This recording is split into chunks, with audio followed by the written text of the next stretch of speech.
अब मैं अनुरोध करती हूँ माननीय लोकसभा अध्यक्ष श्री ओम बिरला जी से कि वे माननीय राष्ट्रपति जी का अभिनंदन करें।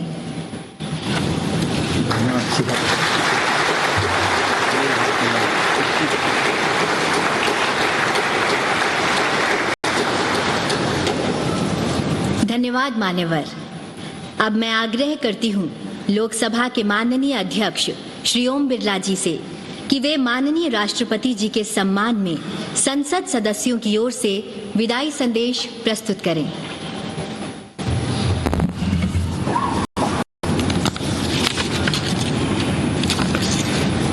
माननीय राष्ट्रपति जी, माननीय उपराष्ट्रपति जी, माननीय प्रधानमंत्री जी, माननीय मंत्रीगण, संसद के दोनों सदनों के माननीय सदस्यगण, अतिथिगण, माननीय राष्ट्रपति जी के प्रति हम सबके भावों की अभिव्यक्ति करने वाला एक सम्मान पत्र मैं अब आपके समक्ष पढ़ना चाहता हूं।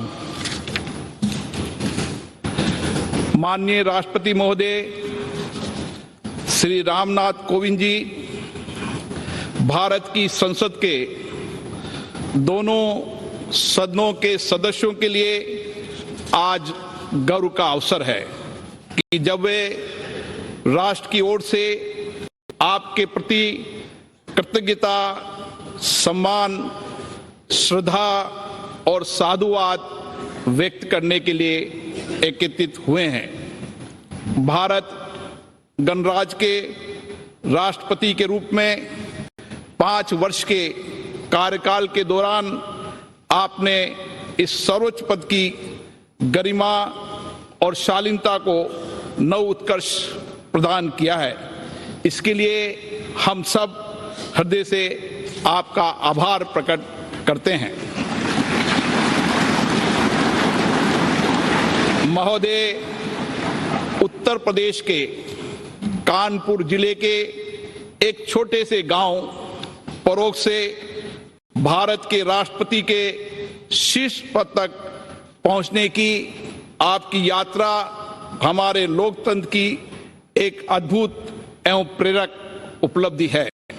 सुदीर्घ सार्वजनिक जीवन में राष्ट्रहित तथा जनसामान्य के कल्याण को लक्षित करके लिए किए गए कार्यों से आपने ये सिद्ध किया है कि आप एक बहुआयामी संवेदनशील जनसेवक हैं।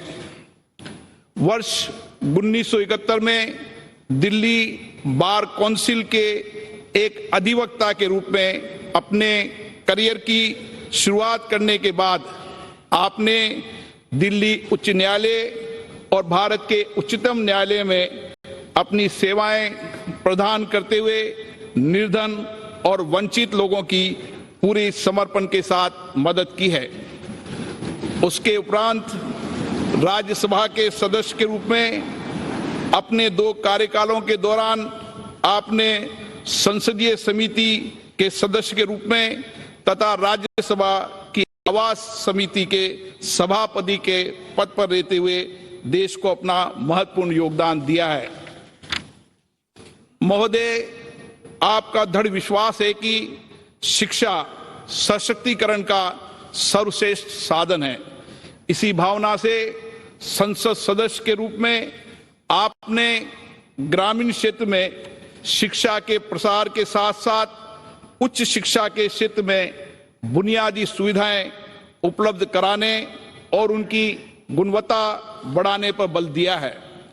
आपने राष्ट्र निर्माण में महिलाओं की अधिक से अधिक भागीदारी और समाज के वंचित वर्गों, विशेष रूप से दिव्यांगों और अनारक्षितों के लिए अधिक अवसरों के सृजन के लिए आपने निरंतर प्रयास किए हैं।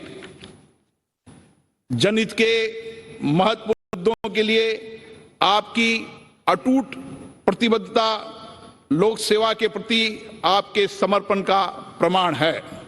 महोदय, वर्ष 2015 में बिहार के महामहिम राज्यपाल के पद पर आसीन होने के बाद आपने संवैधानिक मूल्यों को संरक्षित रखते हुए शांतिपूर्ण तरीकों से और संवाद के माध्यम से अनेक मुद्दों का समाधान किया, जिसके लिए एक स्वर से आपकी सराहना की गई।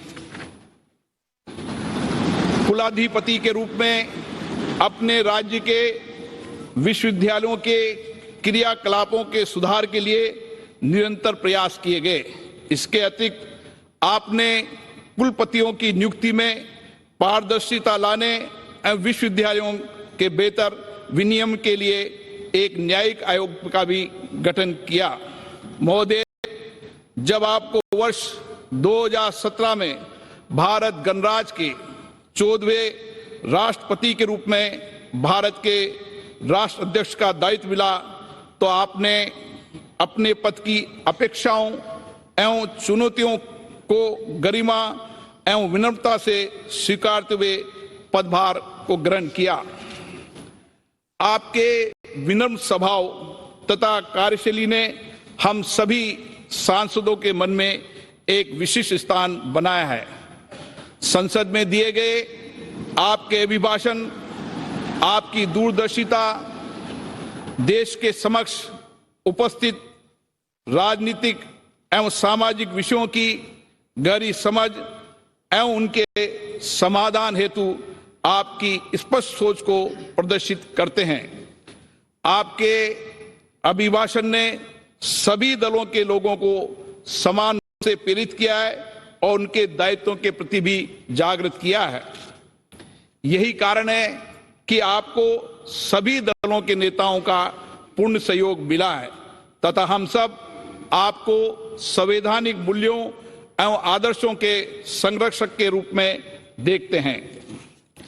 हमें स्मरण है कि पद ग्रहण करने के बाद जब आप पहली बार अपनी जन्मस्थली गए थे, तब आपने भाव विभोर होकर वहां की धरती को नमन किया था तथा कानपुर की अपने शिक्षण संस्थान में आपने नेताओं ने नागरिकों का दिल जीता है और वे आपके साथ विशेष जुड़ाव महसूस करते हैं। महोदय, राष्ट्रपति के रूप में आपके कार्यकाल को अनेक मधुर और स्मरणीय पलों के कारण सदैव याद रखा जाएगा। स्वतंत्रता दिवस पर राष्ट्रपति भवन में आयोजित उस एट होम रिसेप्शन को आज भी याद किया जाता है, जिसमें आपने असंख्य लोगों का जीवन बचाने वाले कोरोना योद्धाओं को सम्मानित करने के लिए उन्हें मुख्य अतिथि के रूप में आमंत्रित किया था। भारतीय सेना के सुप्रीम कमांडर के रूप में मई 2018 में सियाचिन में सबसे ऊंचाई पर स्थित युद्ध क्षेत्र कुमार पोस्ट में तैनात सैनिकों से आपकी ऐतिहासिक मुलाकात, पीएम केयर्स निधि में 1 माह के वेतन का दान करने का आपका अनुकरणीय योगदान, कोविड-19 के विरुद्ध संघर्ष के दौरान अधिक धनराशि उपलब्ध कराने के लिए मित्रता के उपायों के साथ 1 वर्ष के लिए अपने वेतन के 30% भाग का परित्याग करना, ऐसे कई उदाहरण हैं जो देश की सामूहिक चेतना में स्थायी रूप से अंकित रहेंगे। भारतीय संविधान के सिद्धांतों का अक्षरशः पालन, राजनीति निष्पक्षता के लिए आपकी प्रतिबद्धता और राष्ट्रपति भवन को आम नागरिकों के लिए सुलभ बनाने जैसे आपके अनुकरणीय कार्य आने वाली पीढ़ियों को सदैव प्रेरित करते रहेंगे। महोदय, आज जब राष्ट्र अपनी स्वतंत्रता के 75वें वर्ष में है, हमारा सौभाग्य कि हम आपके दूरदर्शी एवं अनुभवी मार्गदर्शन में अमृतकाल में प्रवेश कर रहे हैं। आप राष्ट्रपिता महात्मा गांधी, बाबा साहेब अंबेडकर, श्यामा प्रसाद मुखर्जी व पंडित दीनदयाल उपाध्याय जैसे महान नेताओं से प्रेरित रहे। आपकी सरलता, विनम्रता तथा परहित को स्वहित से अधिक महत्व देने के स्वभाव से ये स्पष्ट है कि आपने इन महापुरुषों के विचारों और शिक्षाओं को अपने जीवन में अनुसरण किया है। हमें पूर्ण विश्वास है आपके विचार तथा आपका व्यक्तित्व वर्तमान के साथ भावी पीढ़ी के लिए भी प्रेरणा स्रोत बने रहेंगे। हम आपके स्वस्थ जीवन और दीर्घायु होने की कामना करते हैं। जय हिंद।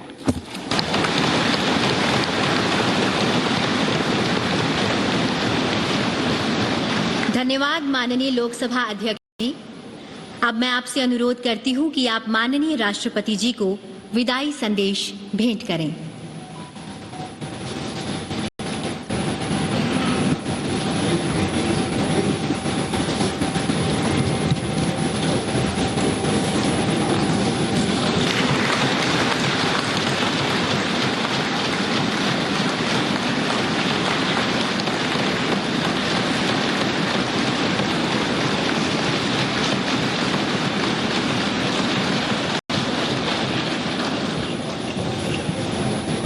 धन्यवाद मान्यवर। अब मैं अनुरोध करती हूं माननीय उपराष्ट्रपति एवं राज्यसभा के सभापति श्री एम वेंकैया नायडू जी और लोकसभा अध्यक्ष श्री ओम बिरला जी से कि आप दोनों संयुक्त रूप से माननीय राष्ट्रपति जी को स्मृति चिन्ह भेंट करें।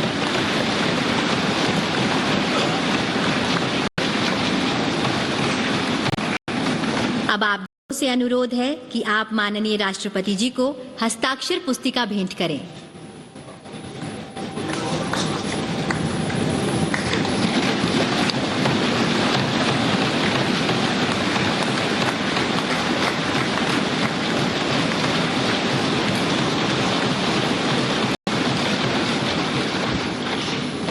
सादर धन्यवाद।